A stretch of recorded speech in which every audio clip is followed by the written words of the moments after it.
de Dieu, j'espère que tu vas bien et que cette vidéo te trouve en parfaite forme. Alors aujourd'hui, nous allons ressortir les différences entre la loi et la grâce. La loi, c'est l'ensemble des règles, des commandements, des lois que Moïse a rapportées au peuple d'Israël, les lois qui ont été données par Dieu. Comment est-ce que le peuple d'Israël devait se comporter, comment il devait se tenir, ce qu'il fallait faire pour plaire à Dieu. Alors la loi, c'est un ensemble de règles, de règlements qu'il faut respecter absolument pour plaire à Dieu. Alors l'homme comptait sur, je sais pas, sur sa propre capacité. Il se disait, ok, je vais pas voler, je vais pas mentir, je vais pas tricher, je vais pas prendre la chose d'autrui, je vais pas... Mais si sur les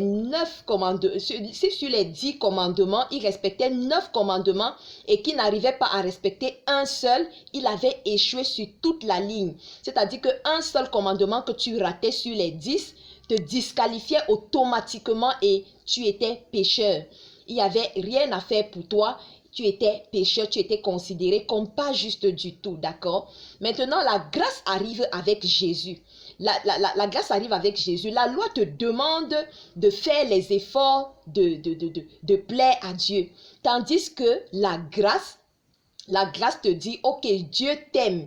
Il a donné son fils pour toi. Donc la grâce donne. Il a donné son fils pour toi et tout ce que toi tu fais, lorsque tu acceptes Jésus comme ton Seigneur et ton Sauveur, la grâce, Dieu dans sa grâce te donne son Saint-Esprit. Le Saint-Esprit vient habiter en toi et si tu obéis à la voix du Saint-Esprit qui est en toi, il te guide et tu marches maintenant selon les principes de Dieu parce que tu marches par l'esprit. D'accord? En marchant par l'esprit, tu as cette capacité-là de marcher selon la volonté de Dieu. Donc la grâce te donne la capacité de marcher selon la volonté de Dieu par son esprit qui habite en toi. Maintenant, dans nos familles, je vais prendre par exemple le cas avec ton mari.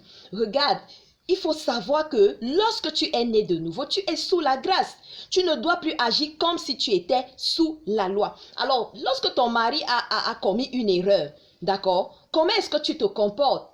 Si tu t'attends à ce que il s'excuse, si tu l'engueules, tu lui montres exactement là où il a raté, ce qu'il n'a pas fait de bon, tu es en train de juger et tu es sous la loi. D'accord? Parce que la loi demande, donc tu demandes à ton mari de ne plus mentir, par exemple, tu demandes à ton mari de ne plus boire, tu demandes à ton mari, tu es en train de te comporter comme quelqu'un qui est sous la loi. Tu es en train de placer ton foyer sous la loi. Ne fais pas, ne fais pas, ne fais pas, ne va pas, ne dis pas. Ça, c'est la loi. D'accord? Maintenant, il faudrait se rappeler que nous sommes sous la grâce. Et j'allais oublier un fait important. La loi, on ne tord pas la loi. On ne change pas la loi. Donc, si tu es en train de diriger ton foyer, de mener ton foyer selon la loi, tu ne peux pas tordre la loi parce que la loi, il faut respecter toute la loi. Si tu ne respectes pas toute la loi, ça ne donne pas, ça ne va pas. Il y a quelque chose qui ne marche pas. Or, la loi a prouvé ses limites, sinon Jésus ne serait pas venu.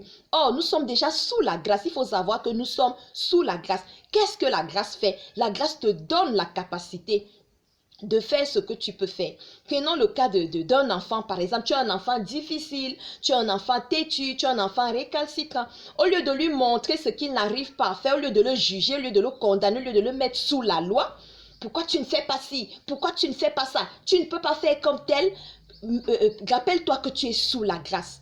Tu es sous la grâce et la grâce te donne la capacité de surmonter toutes les épreuves par la puissance du Saint-Esprit qui est en toi. Alors dis à ton enfant, je sais que tu peux le faire. Je sais que tu as la capacité de faire mieux que ça. Je sais que ce que tu as fait là, ce n'est pas toi. Je sais que si tu laisses sortir l'être intérieur qui est en toi, tu feras mieux que ça. Tu seras mieux à l'image de Jésus. Je sais que Dieu a mis en toi la capacité de ne pas voler. Je sais que Dieu a mis en toi la capacité de ne pas mentir. Je sais qu'en tant qu'enfant de Dieu, tu as une nouvelle identité. Ce n'est pas toi. Cette drogue-là qui te prend sous son esclavage. Tu n'es pas esclave de la drogue parce que Jésus-Christ t'a déjà libéré de l'esclavage. Il suffit simplement que tu acceptes que l'Esprit de Dieu qui est en toi te guide. Il suffit simplement que tu acceptes de communier avec le Saint-Esprit. Il va te guider. Il va te montrer comment sortir de cette impasse. Il va te donner la sagesse pour surmonter cette épreuve. Et toi aussi, reste convaincu que Dieu qui est en toi est plus fort que celui qui est dans le monde. Il est plus fort que cette crise-là que tu traverses dans ton foyer. Il est plus fort que cette crise de l'adolescence qui menace ton enfant. Il est plus fort que ce chômage-là qui t'empêche même déjà de manger à ta faim. Ton Dieu est plus fort que cela. Et la grâce est une faveur imméritée. Tu n'as pas besoin de mériter quoi que ce soit. Tu n'as pas besoin de mériter quoi que ce soit pour qu'il te donne du travail, pour qu'il améliore la santé de ton enfant, pour qu'il améliore la situation dans ton mariage. Tu n'as pas besoin de mériter. Non, c'est une grâce. La grâce est une faveur imméritée par le mérite de Jésus. Jésus a déjà payé le prix pour toi et il a mis cette capacité-là en toi. Prie, demande la sagesse au Saint-Esprit. Comment faire pour que cela se manifeste? Comment faire pour que cette capacité-là qui est en toi se manifeste? Alors, je vais te rappeler, alors qu'on arrive à la fin de cette vidéo, que nous sommes déjà sous la grâce. Arrête de te comporter comme si tu étais encore sous la loi. Parce que la loi demande, tandis que la grâce donne de façon imméritée. Shalom.